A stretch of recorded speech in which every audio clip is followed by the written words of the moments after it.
What's good, YouTube? It's your boy, Blue Blood Sports TV, back at y'all with another one. So it is official now. WBO lightweight world champion, superstar boxer, Jemel Herring, coming off of the biggest win in his career, defeating two-time world champion, two-division world champion, Ireland superstar boxer, Carl Frampton, in dramatic fashion. It was a beautiful performance on the part of Jemel Herring. He was the underdog in the fight with Carl Frampton. With that said, Jemel Herring is now 23 wins, 2 losses, 11 wins by way of knockout. He himself was knocked out one time in his career. He's 35 years of age. He stands at 5'10" with a 72-inch arm reach. And obviously, the last time we saw him in the ring was last Saturday when he defeated Carl Frampton via knockout. Impressive fashion. With that said, Jemel Herring has now made it official that he is avoiding fighting undefeated former WBO featherweight world champion, superstar boxer Shakur Stevenson. Shakur Stevenson is the WBO mandatory challenger for Jemel Herring's title. The WBO, this is how they enforce their rules. If you move up from a weight class to a next weight class, you didn't lose their title, they automatically move you to the front of the line. They automatically make you the mandatory challenger. Thus the reason why we saw Jemel Herring's stablemate, undefeated 3-division world champion, who currently is the WBO welterweight world champion, who is widely considered by many to be the best fighter in the world, Terrence Bud Crawford. When he moved up from 140 to 147, he automatically got the opportunity to face Jeff Horn, who defeated Manny Pacquiao for the WBO title. He became Jeff Horn's mandatory. With that said, Shakur Stevenson, 15 wins, no losses, 8 wins by way of knockout. He's 23 years of age, stands at 5'8" with a 68-inch arm reach. He'll be back in the ring June 12th against Nakatalia. Okay? With that said, he gets past this fight. He's the WBO mandatory challenger. This is how the WBO, this is how they operate, okay? So with that said, Jemel Herring has officially made it known that he doesn't want to fight Shakur Stevenson. Now Jemel Herring is saying that he thanks the WBO for all they've done, for giving them an opportunity, but if they enforce the fight between himself and Shakur Stevenson, then he's going to vacate the title, because the only fight that makes sense for Jemel Herring, according to Jemel Herring, is to face Oscar Valdez, 2-division world champion, who currently is the WBC lightweight world champion, who defeated Miguel Berchelt, the longtime reigning lightweight WBC world champion Mexican superstar boxer, via knockout. Oscar Valdez, 29 wins, no losses, 23 wins by way of knockout. He is 30 years of age, stands at 5'5.5" with a 66-inch arm reach, okay? So the last time we saw him in the ring was February 20th when he knocked out Miguel Berchelt in dramatic fashion, okay?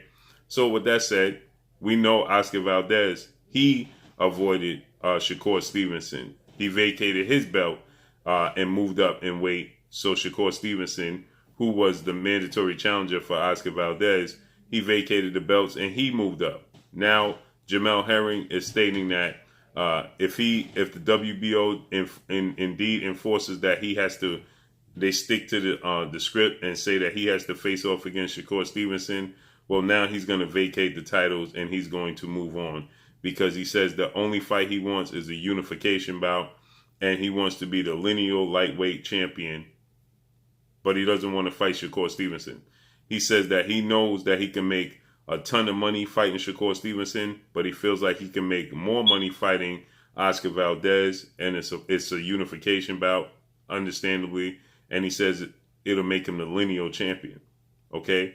Well, he needs to be the undisputed champion to be lineal in the sport of boxing. That needs to be a thing, okay? But with that said, he says now he doesn't have any interest in fighting Shakur Stevenson, because if he fights and beats Shakur Stevenson everybody's going to have an excuse as to why he beat Shakur Stevenson. They're going to tell the world that Shakur Stevenson wasn't ready. He was too young. He's too green. And they're not going to give him any credit for beating Shakur Stevenson. But they'll give him tons and tons of credit for beating Oscar Valdez, because now Jemel Herring is saying that Oscar Valdez is the better fighter between Shakur Stevenson and Oscar Valdez. Well, a lot of people would beg to differ. A lot of people would favor Shakur Stevenson to beat Oscar Valdez. Actually, if they fought, Shakur Stevenson will probably be the favorite in that fight. So he's saying now he don't want to face off against Shakur Stevenson because Shakur Stevenson is going to be considered too green. He's not going to get credit for beating Shakur Stevenson. So let's just listen to what he had to say. Quote, "The WBO has been great to me," Herring told in an interview. "They gave me an opportunity when I fought for the Ito for the belt. I wasn't the mandatory, and they put me in a position where they gave me an opportunity. I'll always be grateful to the WBO, but I'm at the point where I'm fighting for my own legacy. And if they take the title, I understand, because Shakur has been patient and the WBO has been patient. We've seen postponements with the fight with Carl Frampton. If it happened, it happens," right? So he's saying that, what happened with it prolonged the situation between Shakur Stevenson and himself, because Carl Frampton fight kept getting postponed and postponed. Okay. So he says, but this puts me, a victory over Carl Frampton, put me in position to not only win another top sanction body, but also the lineal championship, right? So there's more. Either way, that comes with Oscar Valdez regardless. So he's saying the legacy fight, the lineal champion, and a unification bout. And it does. It's a legacy fight. It's a huge fight, but you have a mandatory that you have to honor, right? And so he says, if you're not looking at Gervonta Tank Davis, 2-division world champion, then you have to be looking at Oscar Valdez, the number one guy at 130. I'd rather be known for fighting top guys and becoming a 2-time world champion and the lineal world champion any day. He says, over fighting Shakur Stevenson, right? He says, it's a big fight, and I know it'll pay well. This is what Jemel Herring had to say about Shakur Stevenson. But the Valdez fight trumps that fight. It'll pay more, and then there's more of a reward on the back end for my career. Understand? It's a unification bout. He says, okay, so we fight Shakur, we beat Shakur. People are going to look at it, and then they're going to find something to downplay it anyway. They're going to say he was too young, he was too green, he wasn't ready. So, end quote. I don't even want to continue reading the rest, because fighting and beating Shakur Stevenson is a milestone in your career as well. Okay? Yes, it's a unification bout. So, yes, it's understandable. But you have a mandatory. So, here's the thing. If you fight and beat Oscar Valdez, you vacate the belt, and you fight and you beat Oscar Valdez, that's not a unification bout. So he says he'd rather vacate the belt and fight Oscar Valdez and become a 2-time world champion, opposed to fighting Shakur Stevenson, beating Shakur Stevenson, who's your mandatory, and then fight Oscar Valdez in a massive fight in a unification bout. First, he was saying if he beat Carl Frampton, he was going to move up to 140 or 135. Excuse me. He was going to move up to 135 if he beat Carl Frampton, because he's struggling to make the weight. Now he's saying the reason that he don't want to fight Shakur Stevenson is because it's not a big fight. Yeah, it is a bigger fight if you had the belt going in the fight against Oscar Valdez. I'm almost certain Oscar Valdez is not going to be looking to fight Jemel Herring if he doesn't have the belt. Because now, what does Oscar Valdez stand to gain? Jemel Herring is not the champion anymore. He vacated the belt.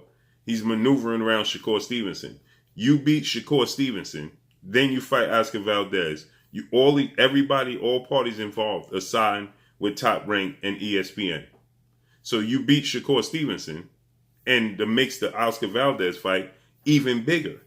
But if you don't fight Shakur Stevenson and you vacate the belt and you go to an Oscar Valdez fight, well then what does Oscar Valdez stand to gain? Because you don't have a belt and you're not a big enough name to say, well, this is a huge fight. This was the biggest win in his career. And he's already well into his 30s against Carl Frampton.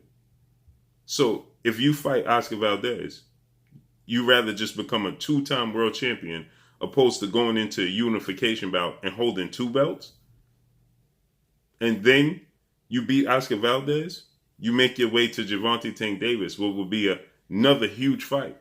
Okay, so you take this route and you plan a path for legacy fights, but huge revenue fights, and you're securing huge bags, pay-per-view fights. Yes, if you fought Oscar Valdez with the WBO title in a unification bout, yes, that's a big fight.